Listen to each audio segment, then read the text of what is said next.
the sound of bombs dropping once in a while. You can still hear the sound of artillery being fired. We have reports that some Iraqi forces may be shelling Saddam City, which is a poor Shia neighborhood to the very northeast of downtown Baghdad. It may be that they're trying to get some last licks in before the city falls. The Marines say that the city, at least their sector, is not yet under their control. They don't want to put a prediction on when it will be under their control, but they say that you can feel the regime crumbling by the minute, and that it probably shouldn't be too long before those areas are completely in their control. A lot of the problem that they have been experiencing isn't really organized resistance. It's a sniper fire as they're moving through the neighborhoods. It's these Saddam Fedayeen, or the militia, or the jihadists, whatever you want to call them, who are out there just to try to kill Americans. And they're the ones who are giving them a little bit of trouble. It's not a substantial amount of trouble. They've been able to clear a lot of those neighborhoods, but still experiencing some resistance. The unit that we're with last evening picked up a Palestinian and a couple of other of these imported fighters. This Palestinian, according to Lieutenant Colonel Eddie Ray, who is the commander of the unit that we're with, had a half-assembled suitcase bomb in his possession. They're not quite sure what he was going to use it for. Now, this isn't one of the suitcase bombs that people have talked about in terms of nuclear or radiological weapons. This was just a conventional explosive, but he was trying to put it together in a suitcase, and it can only be imagined that he would want to use that for some sort of terrorist operation.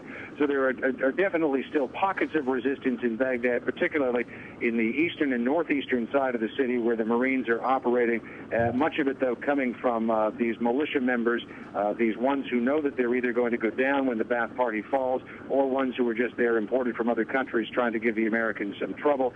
They say it'll probably take them a while longer to clean that up, but definitely they feel that very soon that sector of the city that they're tasked to will be in their hands.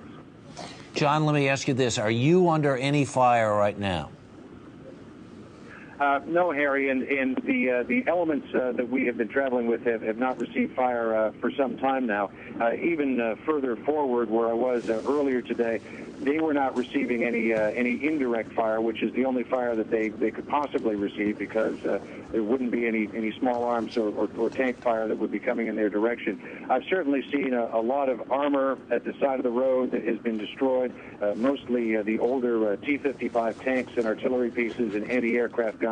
We have never seen any of the vaunted T-72 tanks that the elite Republican Guard was said to be holding in reserve. They seem to have simply vanished into the desert. I don't know if the message got through the commanders of those units that if they joined the fight, they were going to lose everything or not. But certainly, Harry, the only resistance that these Marines have seen seems to be from the less capable equipment, from troops who were poorly trained, and certainly nothing that would constitute an organized counterattack from a large Iraqi division. John, it's amazing what we're being able to look at. We're looking at, what does it say? Go home, you human shields. U.S. Interesting.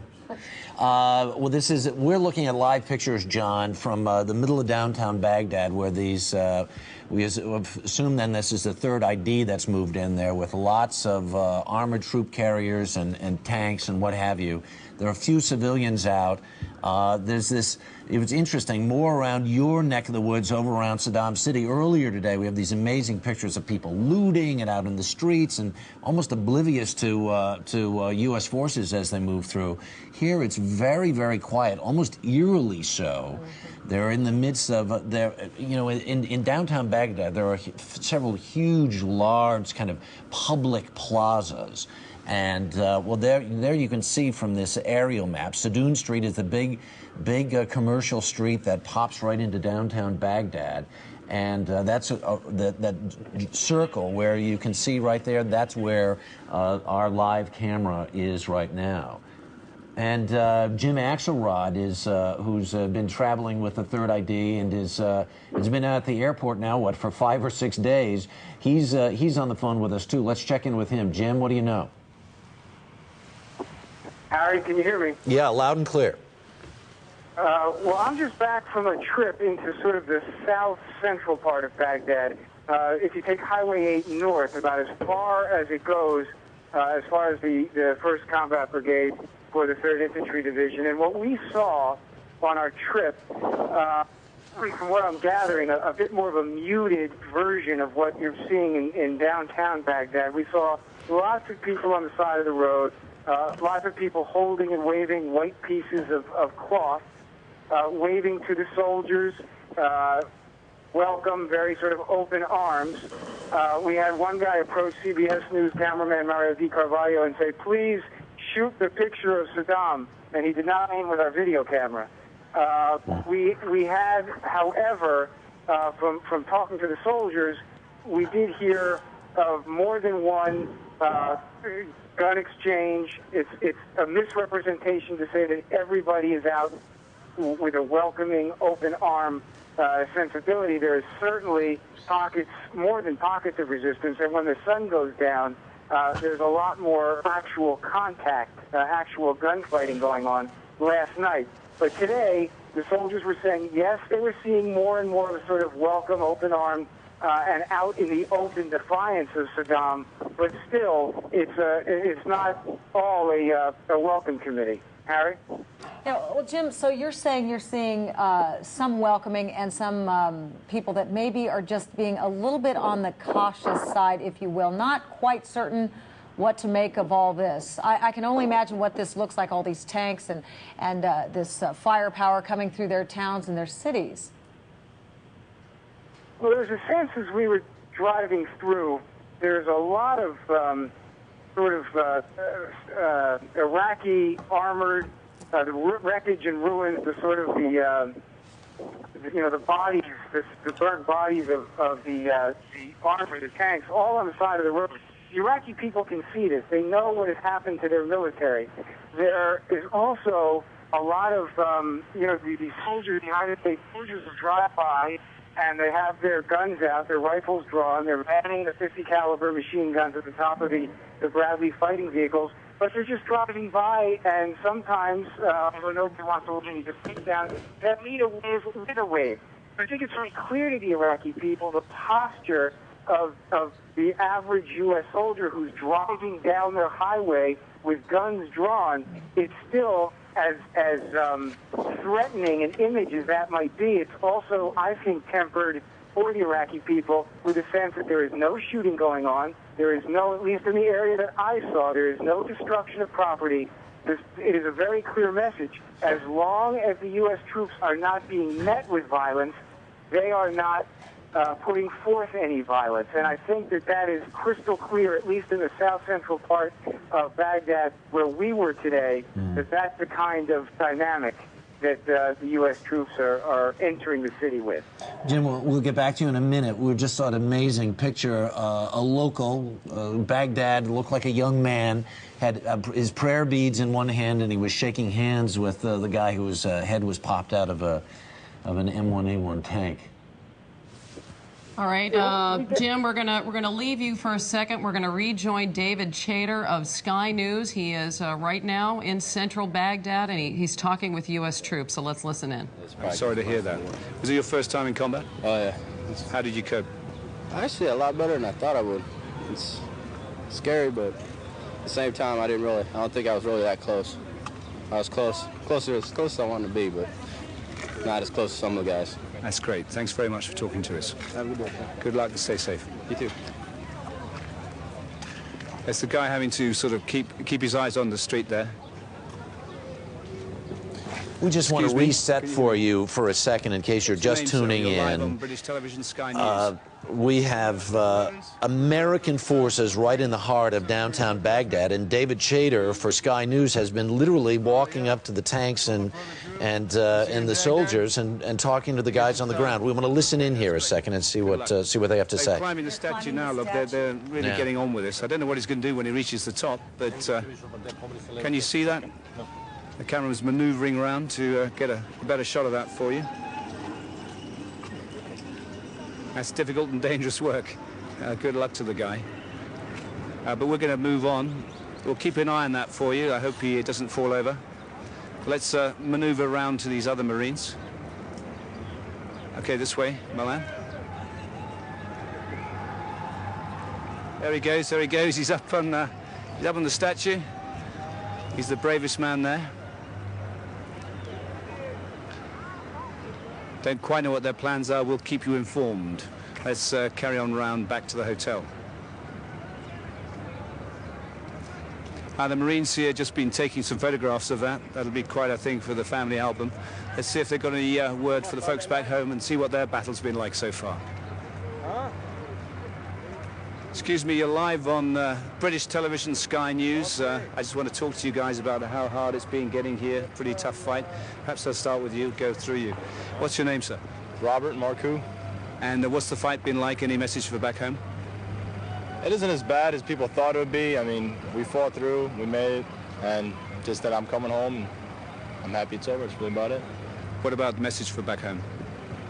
That's it. I'm coming home.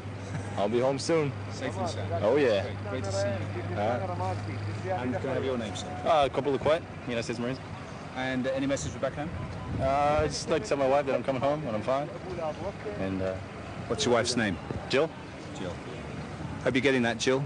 It looks fine. Yeah. So you had a tough time, a tough fight?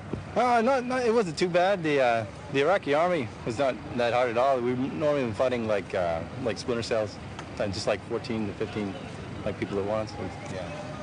I mean, it's been a long fight for you, up from Al Qut onwards. Weeks. You know, a lot of long nights, and but we made it's great to see you here. I can't tell you.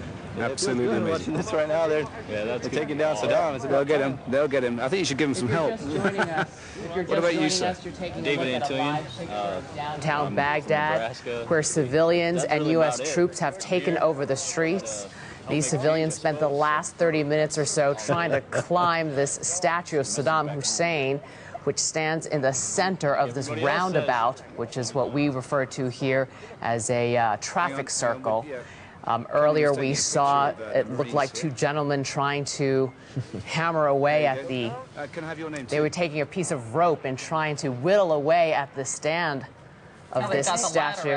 Now they're throwing things at it. We've seen a lot of monuments fall in other cities to the south of here.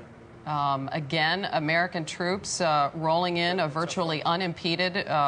We've heard soldiers say they've seen some sporadic resistance from groups of 14, 15 fighters, but the vaunted Republican Guard nowhere in sight. Still fighting in parts of the city. We heard from John Roberts in the northeast suburbs, some fairly heavy fighting and a mixed reaction by Iraqi civilians. Some still very much afraid, some out and very supportive of the coalition troops, and many of them confused and not sure what the nightfall will bring in Baghdad, as it will be getting darker. It looks, when we take a closer shot, it looks as if this rope, they're trying to put it around the neck of this statue of Saddam Hussein in hopes of pulling it down. This is interesting because this is one of those moments where television is doing what it does so well. You're seeing live pictures, real time, this happening, 5:30 Baghdad time. We've been listening to David Chater, who you can see as he's talking to these Marines. They're even a little on the cautious side, but certainly look happy to be where they are right now. And again, as they've said all along, the road home leads through Baghdad. And very quiet for the time being, right in the heart of downtown Baghdad. We pray it stays that way. David Martin is at the Pentagon. He's our national security correspondent. What have you been able to learn over the last few minutes, David? Well, Harry, the U.S. is now airlifting tanks into northern Iraq in preparation for going after these cities up there which are still under the control of the regime. It's a slow process because it takes one plane to airlift one tank, and so far they have exactly 3 tanks on the ground with another one inbound at this moment. But you don't need very many tanks because the Iraqi Republican Guard started this war with 850 tanks, and they're now down to 19. So you combine just a handful of American tanks with air power, and you have an overwhelming advantage. So that's what's happening up north. Out west, there's a very interesting situation at a border town on the Syrian border called Al-Qayyam. They have been fighting there fiercely since day one of the war.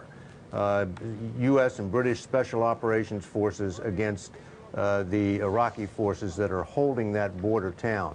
And no one can figure out why the Iraqis are being so tenacious about holding on to that seemingly strategically meaningless town.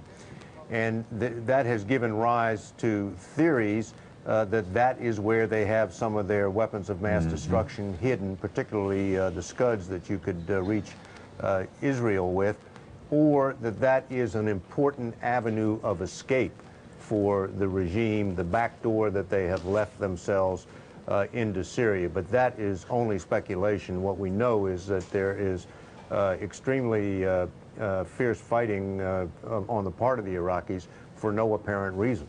David, I have a question for you. You worked at the Pentagon forever and ever and ever. What is the reaction in the building to the pictures that folks there are seeing right now? You know, you always get the same reaction when a situation like this happens, when it appears you are on the cusp of victory. And that is that, you know, it's too early to claim victory. Tough fighting still ahead. You have this sort of instinctive reaction not to let down your guard, not to give in to the euphoria that you can see on television. But what they're hoping for here is that the scenes that we see, which are just in central Baghdad, are going to be replicated throughout the city, neighborhood by neighborhood.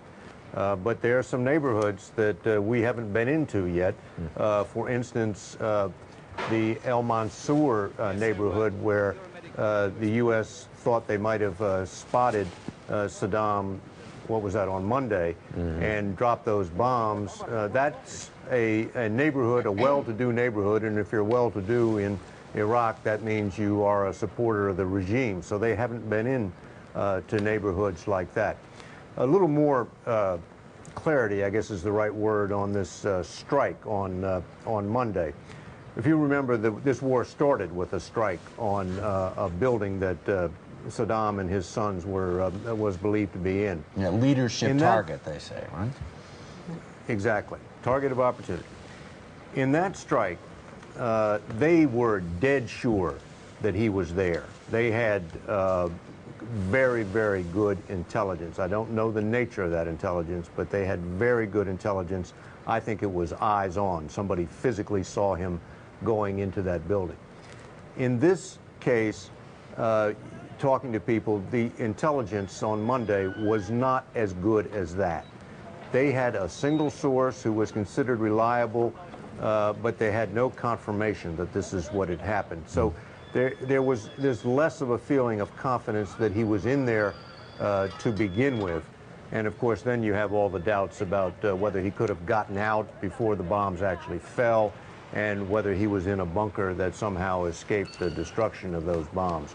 So the whereabouts, the condition of Saddam Hussein is very much in doubt. Nobody's drawing a connection between the fact that that attack occurred on Monday and here we are on Wednesday with the disappearance of the regime. Yeah.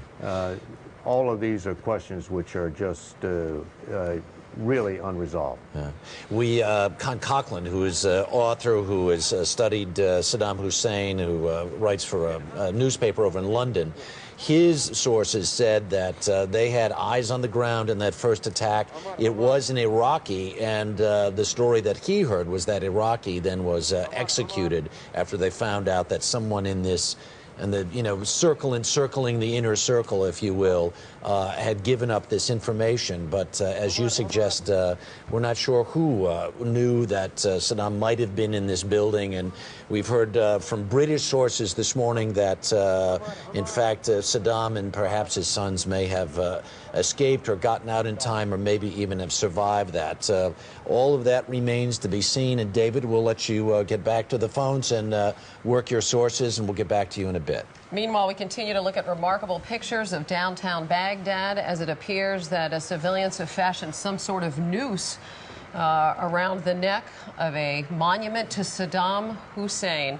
Our Lara Logan is there in Baghdad. Lara, just can you describe the scene for us, Lara? Hello, New York, it's Lara. Yes, Lara, this is Hannah Storm. We can hear you. Can you tell us what you're seeing? Yes, I am just above the square below the hotel, which has been ringed with U.S. tanks and armored vehicles. It is filling up with people rapidly. Iraqis are milling around the square just below a giant lifelike statue of Saddam Hussein. And earlier, just a few moments ago, a group of Iraqis took off their shirts, waving white T-shirts in the air and chanting as they came down the road straight into an American tank. It was really quite an emotional scene for many people watching here, especially the Iraqi people, to see American tanks on the streets of the capital. I think many people here never believed that this was possible until they were seeing it for their own eyes. A lot of people around me have disintegrated into tears just about at every corner of this rooftop. As we watch this extraordinary scene unfolding below, people are being increasingly emotional and upset. Many people have said to me it's a violation of their national pride and their dignity, and this is something that the coalition forces are going to have to work very hard to overcome, that even those people who do not support the regime of Saddam Hussein still feel that in some way this is an occupation. And although they may, one man said to me, I may not like Saddam Hussein, but I don't like to see foreign invaders in my country. So, Lara, you are not seeing then, I would sense, the jubilation that we witnessed in some of the other suburbs early this morning in Saddam City. And are you seeing any of the chaos that we saw from civilians earlier? Well, we're not seeing any looting yet, although the looting has been happening very close to where we are, not more than a few streets away. But in the square, people are quite calm. They're gradually coming out of their houses in greater numbers. It's quite extraordinary because they must have been hiding in there during the fighting, not knowing what was going to happen. And they're starting to pour onto the streets. There are no shops immediately around us, so there isn't really anything to loot. There's a mosque, I'm sure you've seen that, just next to the square. And certainly nobody would think of going into a mosque to desecrate a sacred area. So at the moment, no scenes of jubilation, but people certainly do not seem to be, at least the people down on the streets surrounding the Americans. All right, that was Lara Logan, who obviously just lost her connection to us. You're looking at a live picture of downtown Baghdad. We want to join Sky News, which is in progress, with their correspondent, David Chater, who is on the ground approaching the scene that you're looking at, where civilians are attempting to take down a monument of Saddam Hussein.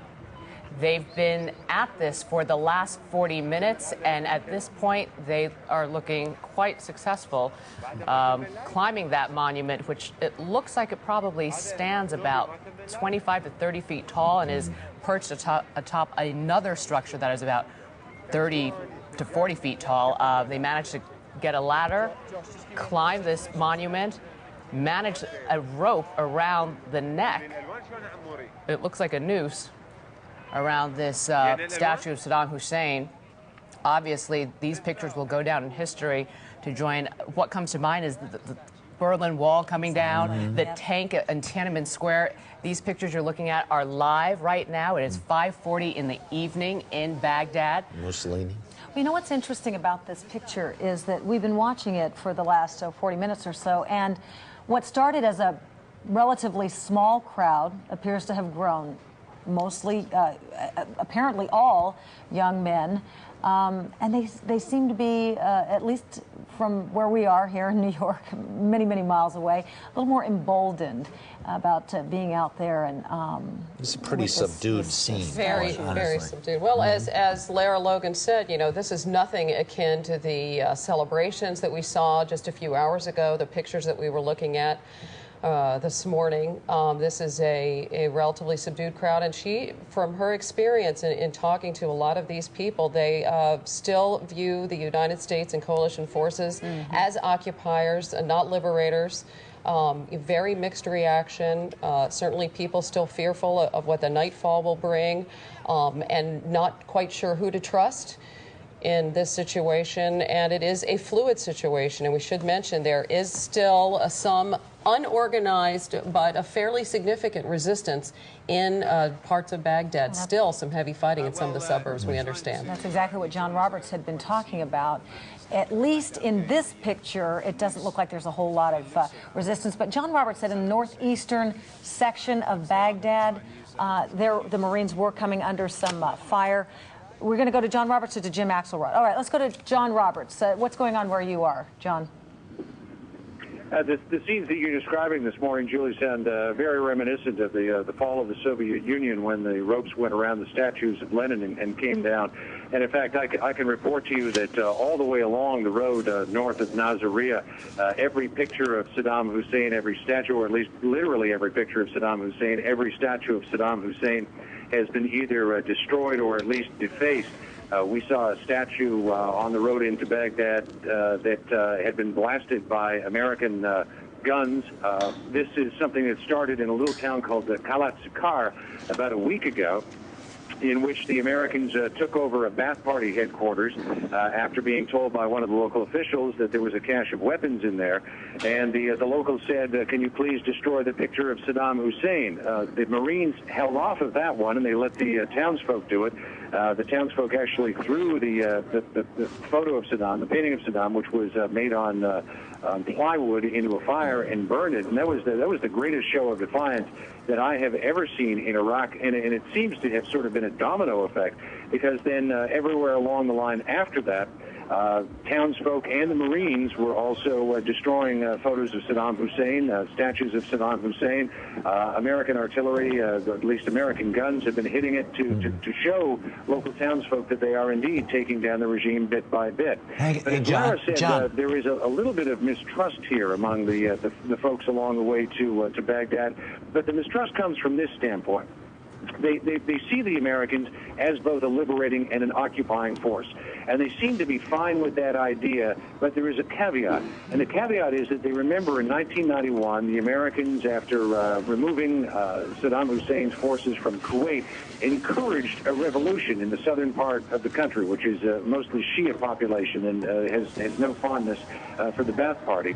And then the United States failed to back them up. And so many of these people who were taking on the Ba'ath Party themselves suffered retribution. And they're saying, you left us in 1991, you cannot leave us again. So if there was any skepticism here, if there was any possible thought of any ill will toward the Americans, it's only from the standpoint of don't do to us now what you did to us in 1991. Right. Make sure that you follow through. Got it, John. Hey, John. Yo, John. A moment of time here that we're going to see developing, I think, in full flower in the next few days and weeks, and that is that as the Marines have gone through all of these towns and cities with the speed that they have, they're leaving behind in many of these areas a power vacuum.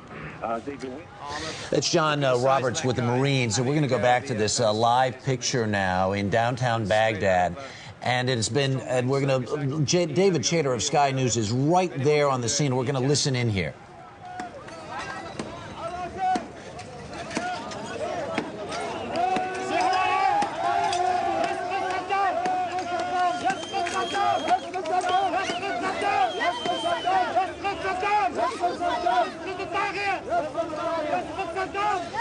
It's been interesting because we've been watching this sort of assault on this statue for a while, and at first they put a rope around the top, and they knew that they don't have the manpower to bring this thing down. They don't also have the machine power to take it down, and someone has finally come up with a sledgehammer, and it looks like person by person, one by one, they'll take their whacks at this thing and see what kind of damage they can do. It literally looks like he's trying to fell an enormous tree, doesn't it? He's got his axe out. It really does remind us all of the scenes that we saw during the fall of the Berlin Wall. People standing around taking little bits and pieces of it, chunks of it. But what's interesting is certainly this is also a dangerous situation because that's a very big and heavy statue monument there, and you're watching this crowd swell around it. You wonder if, certainly this is largely symbolic what they're doing. You don't really get the impression they can bring this thing down. Although it looks like there might be a tank parked behind this structure, and we thought that they were attempting to attach the rope to the tank and pull down the statue of Saddam that way. You can see on the right side of your screen where the ladder is. Just to the right of that is where the rope is hanging. Where that rope ends and what they're going to do with it is the question right now. It looks like they're just coming at it at all angles. And now, one wonders, as we are able to see these pictures live from central Baghdad, how many people actually in Iraq are viewing this right now, or are actually aware of what's happening in their capital? Well, as of yesterday morning, Iraqi radio and TV was off. We saw earlier today up in northern Iraq, the Kurds were watching it on international television, and we saw people, amazing celebrations in the street up in Erbil, up in northern Iraq, in the Kurdish-held area, and this is a live shot right in the middle of central Baghdad. It's a small crowd of civilians, fairly subdued, but they've got a sledgehammer, and everyone's taking a whack. Everybody's taking a whack. It's been growing slowly. You know, Lara Logan said people are now filtering out of the buildings slowly and joining this crowd. And we heard from a couple of soldiers a few minutes ago saying, you know what, this was not as bad as we thought it would be. They rolled in virtually unimpeded, a place that was supposed to be the last stand for the Republican Guard. And very, very swiftly, the U.S. troops in downtown Baghdad. But as we heard David Barton say, there's that fear that they're airlifting these tanks into northern Iraq because there is this fear that the Iraqi leadership is on the run, possibly to Crete. To Crete. Or even to try to get out on the way to Syria. It's an interesting situation, having been there just a little over a month ago. You know that in every single household, every Iraqi family is faced with a decision to make. Who do we side with? You know, as much as we may have hated this regime, we've got to make a day-by-day, almost hour-by-hour decision about who do we cast our lot with. And look at how relaxed the soldiers are here. I mean, he's having a snack. We have had reports of some, sporadic resistance here. But look, they're not in a ready position. That's right. They're not. When they first rolled in, we were first taking these pictures maybe 45 or 50 minutes ago. As they disembarked from their vehicles, they were in a much more defensive position. They had binoculars out. They were looking up to the buildings, and that's a big difference now. Just in the last 45 minutes since these U.S. troops have come and surrounded this traffic circle there in the middle of downtown But we Baghdad. should clarify, this is central Baghdad. The scene could be quite different elsewhere, and we have had reports from John Roberts that there is still heavy fighting in the northeast suburbs. We've heard reports of renewed fighting in Saddam City. So this city of Baghdad is far from secure at this point. It looks like this group of civilians have decided to take that sledgehammer up to the monument itself and just whittle away at the statue of Saddam Hussein. They're saying, forget about chopping down the base. Let's go for the real thing here. This morning we saw, interestingly enough, these pictures of, in Saddam City, the suburb of Baghdad, people going in, looting, taking whatever they could get their hands on, people that are so terribly impoverished, and just grabbing whatever they could get their hands on. What I think those people feel is due them. What's due them?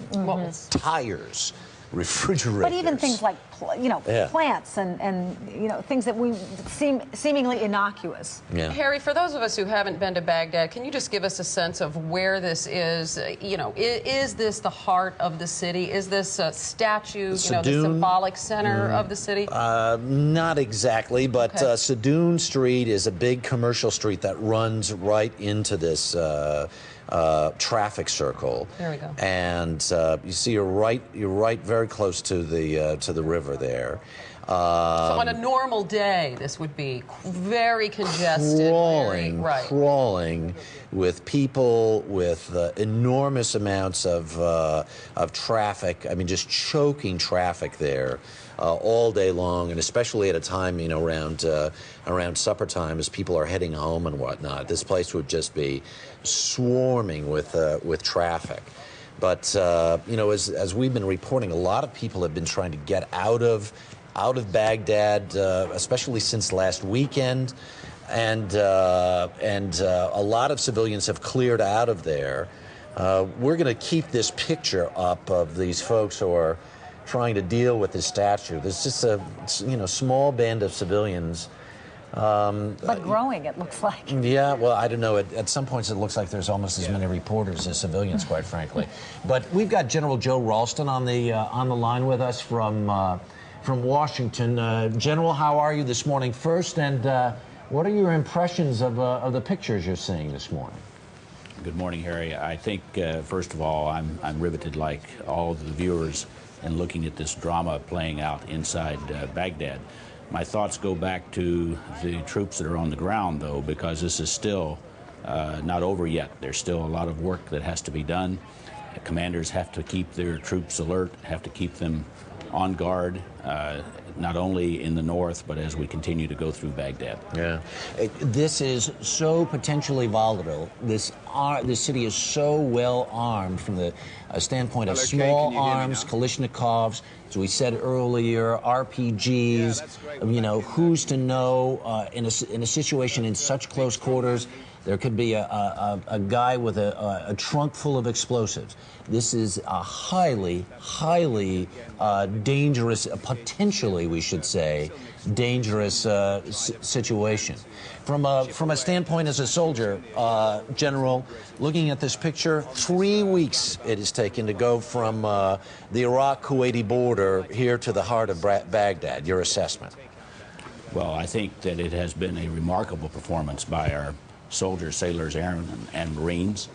They have accomplished tremendous goals in terms of all the strategic objectives. Again, it's not done yet. We still have oil fields in the north we have to get under control, and other places within Iraq, but I think it's been a remarkable performance.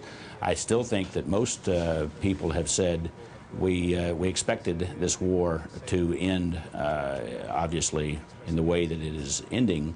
But the work ahead is how do you get from where we are today to the Iraqi governing themselves. General, the dire predictions of the street-to-street fighting we had talked about, people had openly speculated about, feared that this might happen, did not really materialize, didn't materialize.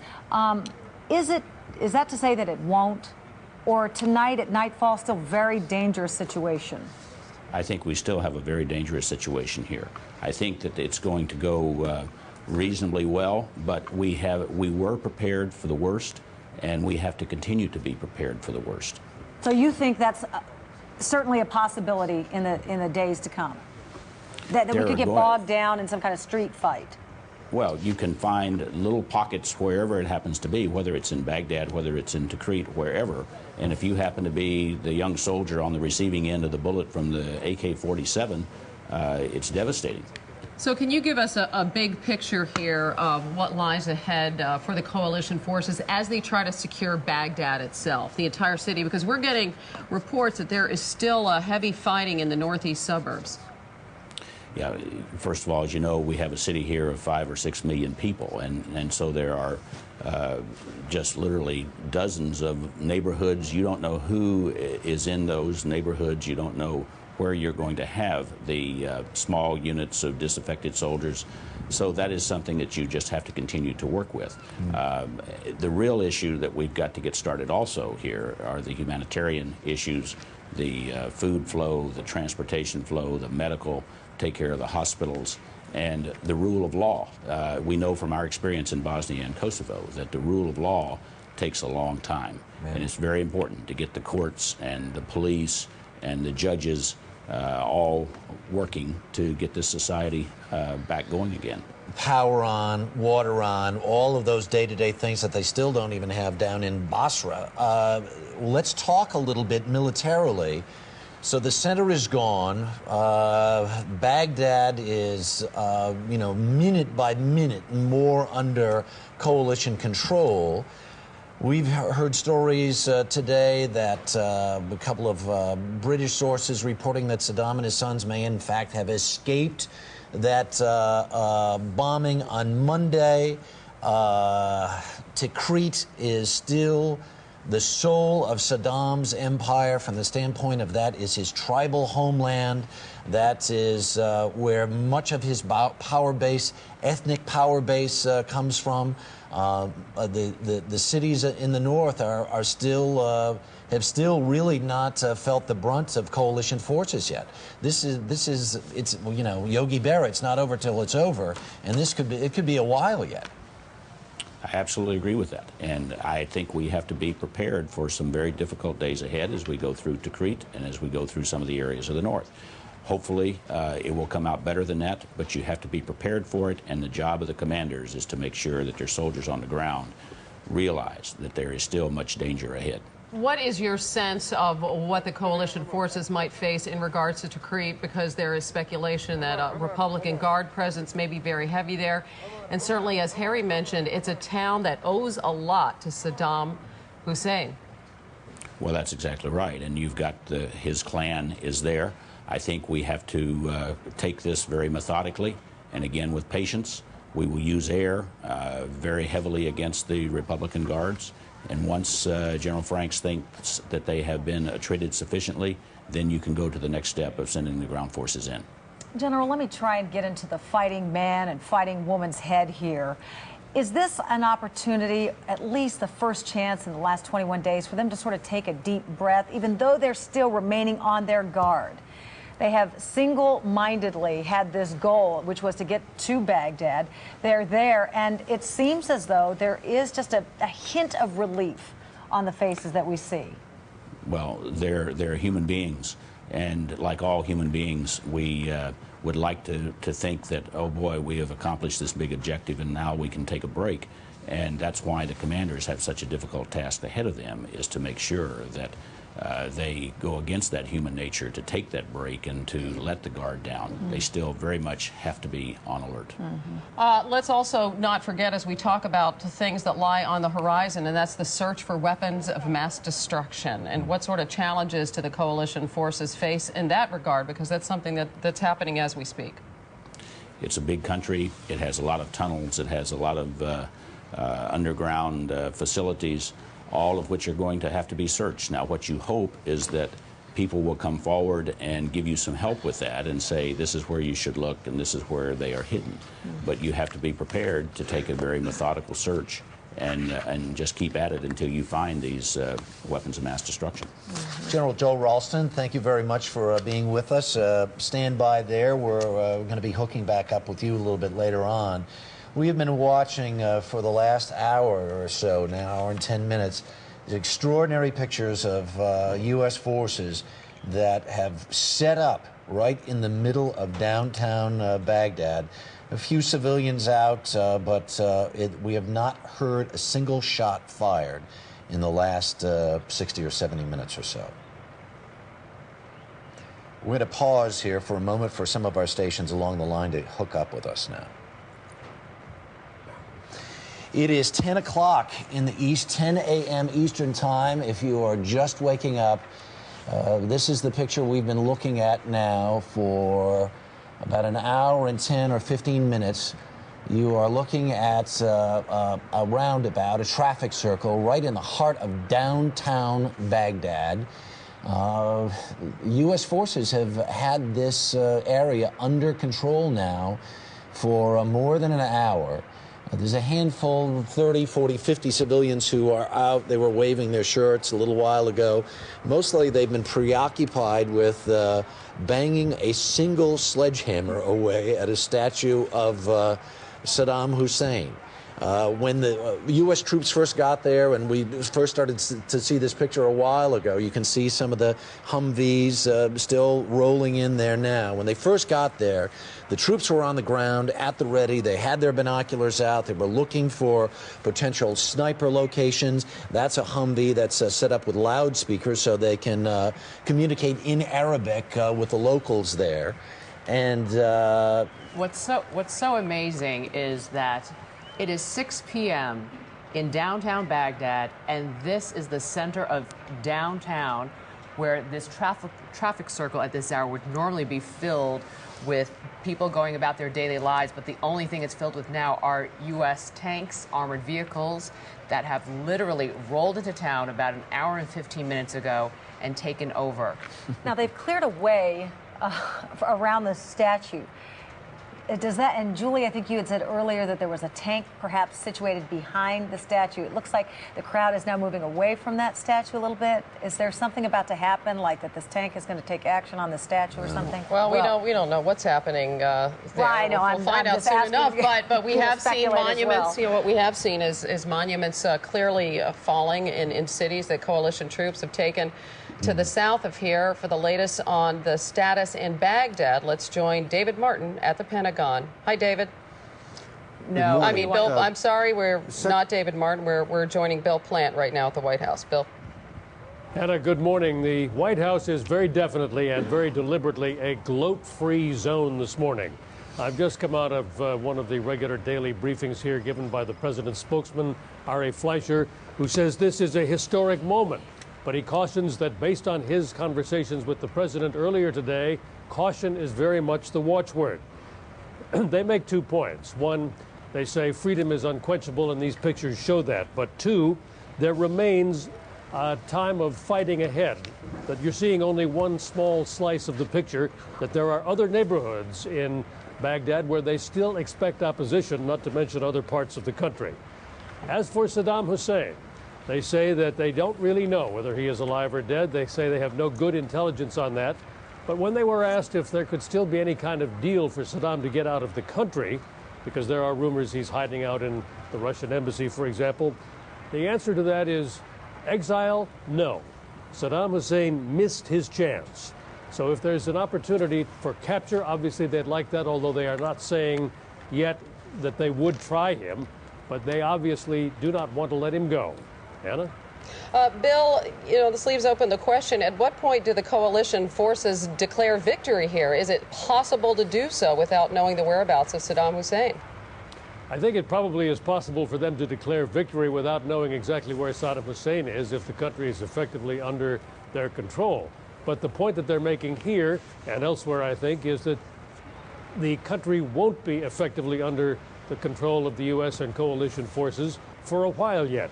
There is still all that area to the north where U.S. forces are lightly spread. There's Saddam's hometown of Tikrit, where there is apparently still organized resistance underway. And there are the vast areas in the north up to the Kurdish area, which are largely untouched. So although Baghdad has huge symbolic value, and these pictures as they try to bring down that statue certainly underscore that, the battle is far from over. All right, Bill Plant, reporting from the White House this morning. Thanks, Bill.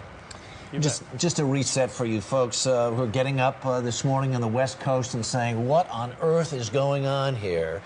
This is an amazing thing. We've been taking these pictures live from right in the heart of downtown Baghdad for a little bit better than an hour and 15 minutes now. And this is a traffic circle right in the heart of downtown Baghdad. You're just yards really away from the Palestine Hotel. Remember the pictures yesterday where the U.S. tank had fired and a couple of journalists were killed? Well, that whole area now has been completely secured by U.S. troops. There's a camera, it literally is from the top of that hotel. You saw some locals there defacing a picture of Saddam Hussein. We've been watching folks who had a sledgehammer out who were trying to sort of whittle away at the base of this statue of Saddam Hussein, and it has been remarkably quiet there.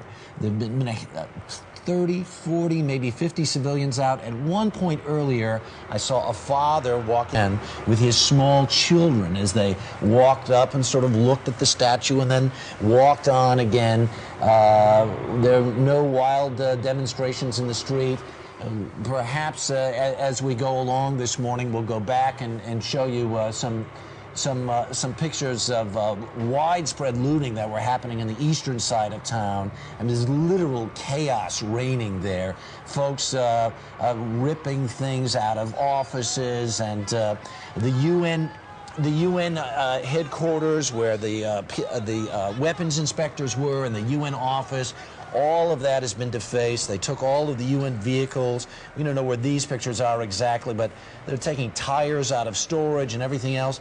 John Roberts has been traveling with the Marines now for more than 3 weeks. He's in country. He's in Baghdad, and he's got more. John, what do you know?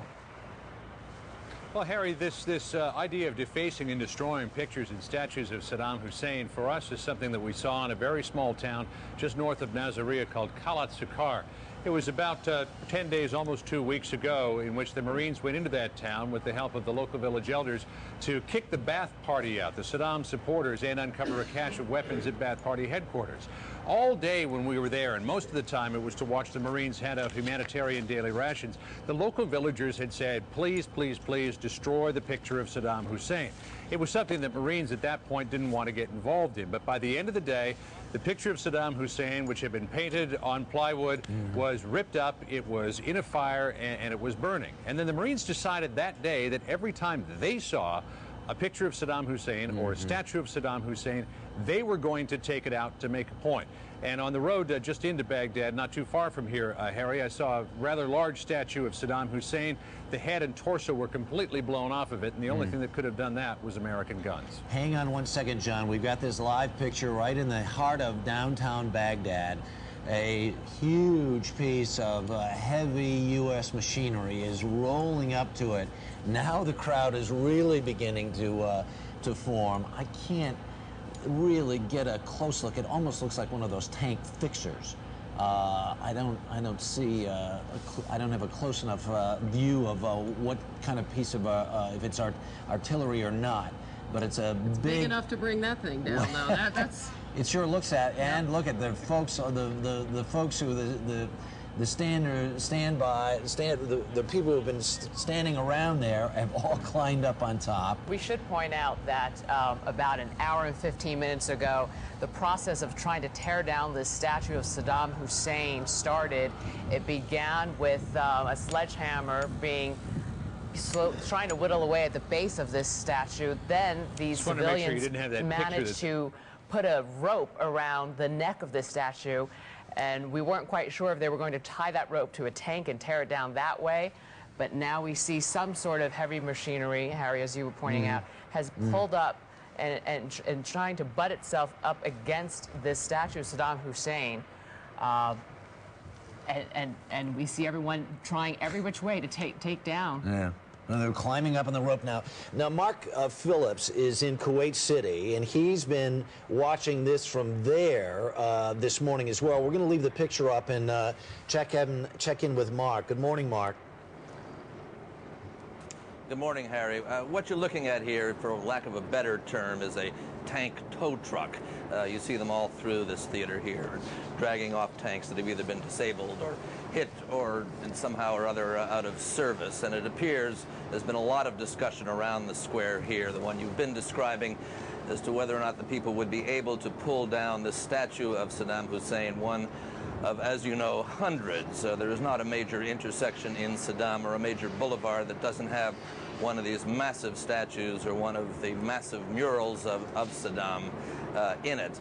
The people have finally gotten this noose around the neck of Saddam, an extraordinary, remarkable thing for them to do, one that would have been punishable by imprisonment or a lot worse any time before today. But they're not going to be able, this is one of the biggies, and they're not going to be able to pull that down by themselves. The Marines had been wondering whether or not they ought to be enlisted to, in fact, help out with the destruction of this potent symbol of Saddam's power, and it looks from these pictures as if they've now decided to help out, and they've moved this huge tow truck in front of the statue, and I think we'll see a pretty dramatic and symbolic event to follow here over the next few minutes or few hours. I will say these statues are not easy to pull over. All the way up from the Kuwaiti border to Baghdad, we've seen one after another being yanked down, and it takes a rather large machine to do it. These statues were put up to last. They're full of reinforcing steel rods. It'll take some yanking. to get it over. But it's the symbolism of this scene that is really the most important thing. This crowd has been growing. You got to remember, this is 25 years or so of Saddam's power and a good 3 decades of dictatorial power of the Ba'athist Party in there. This crowd will form when it feels that it's really confident that these Marines aren't going to roll out the way they rolled in. It's a scene to remember. It's not just remarkable. It's not just extraordinary. It is historic. Mark, this is Julie Chen, New York. We want to just point out, I know the monitor you have is probably small, but what we can see is that the point that you made, not sure if the U.S. Marines should help out with defacing or taking down any images of Saddam Hussein. We can notice in the tighter shots that what that vehicle is being used for, it looks like at this point, is a platform for photographers to get a better shot of the civilians who are climbing the statue of Saddam Hussein. But we want to get to our Lara Logan, who has made her way down on foot to the square where this is all happening. Lara, what can you tell us? I'm standing next to the statue of Saddam Hussein in the center of the square. You can probably see it if you're looking at live pictures. People around me are shouting, "God is great," and celebrating. They're running into the square from all around here. As soon as I came down here, people asked me, "Take it down, take it down," gesturing towards the statue, and now that's what the Americans are going to do. They've driven a tank into the middle of the square here. People have been climbing the rope around Saddam Hussein's neck. Now they put a wire around the statue, and the tank is going to pull it down. People are moving away. The Marines here are moving people out of the square so they can bring down the statue. I'm going to have to move backwards, jump down here off the middle of the square.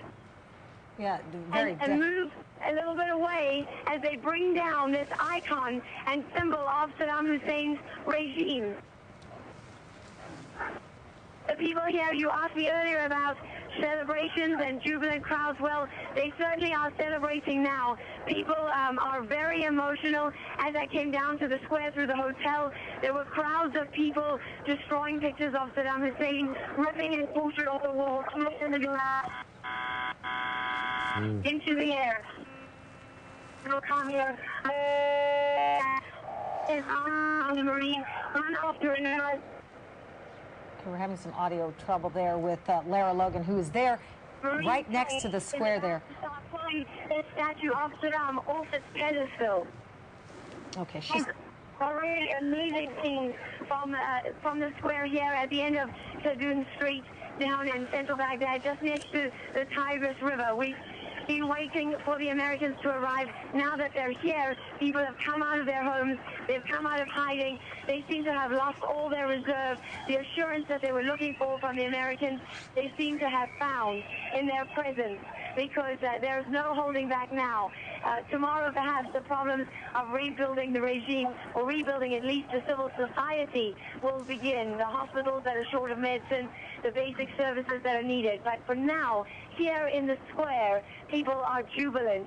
They want to see the statue come down. They're egging the Marines on. The Marines want to make sure that the area is secure. They're doing everything to move people out of the surrounding area so they can bring this statue down in safety. People here are very excited. They're saying that they're happy, that this is a good day. I have to say, I've also seen people in tears talking about the end of their country and the invaders occupying them and destroying their lives. But certainly for the people around me in this crowd, which is growing by the minute, there is no sense of that.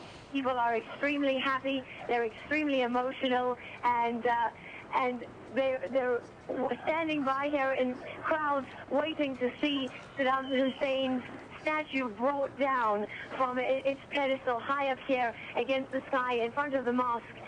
There's been no sign of looting around here because there aren't any shops in our immediate area. But the tank is reversing now as a wire is taut.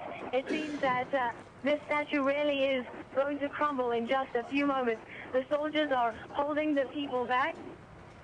An Iraqi man next to me is saying this is an historic moment. An historic moment. Those are his words.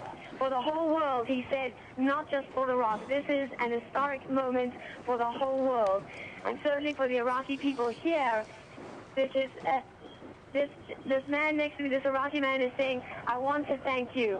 As he watches a U.S. Marine tank reversing, pulling the statue. Looks like it may be starting to give. Now we are free, this man is telling me.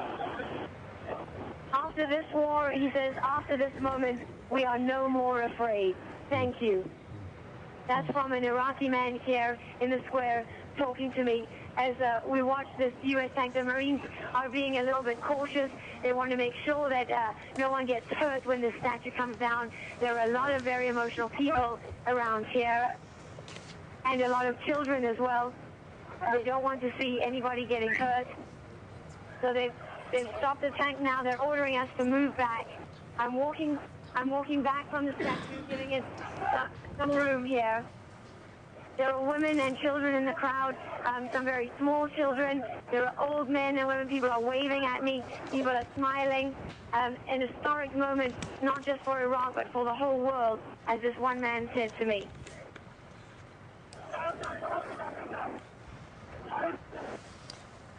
That's our Lara Logan, who is on the ground, really literally feet away from that statue of Saddam Hussein. That's a tank fixer that belongs to U.S. forces that they've hooked a rope up to and some wires up to. You can see the guy wire there that's hooked onto that. They're hoping to pull this statue down. It is impossible to imagine what it's like to live under the kind of repression that these people in Iraq have lived under, and the emotions that they're experiencing, even as the folks that are in the square now are witnessing this. Con Coughlin is one of the foremost authorities on Saddam Hussein in the world, has written a brilliant book about his reign of terror, and has been a guest here on the early show many times over the last several weeks. Con, as you join us live from London this morning, as you look at these pictures, what thoughts go through your mind? Well, this is how it's supposed to be, actually. This is what we all hoped would happen, and of course we've had our ups and downs during this campaign. And at one point it looked as though the Iraqis were not going to rejoice at the liberation of their country. But clearly these are fantastic scenes, really beyond our wildest dreams. And I would say, frankly, Harry, that those bombs that were dropped on the restaurants yesterday where Saddam was supposed to be, you know, whatever happened to Saddam, it certainly basically took the spirit out of the regime. And overnight, the regime just disappeared into the night.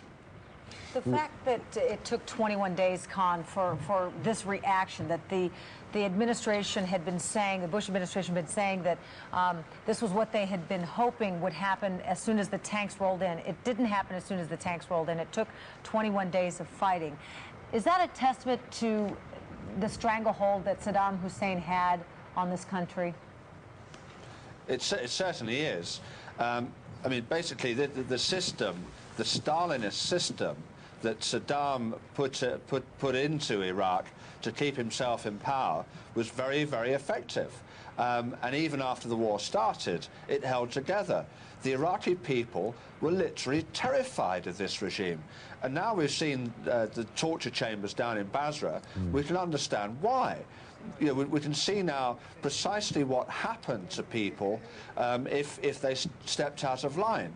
I mean, I wrote about this in my book, but it's not until you actually see it that you can believe it.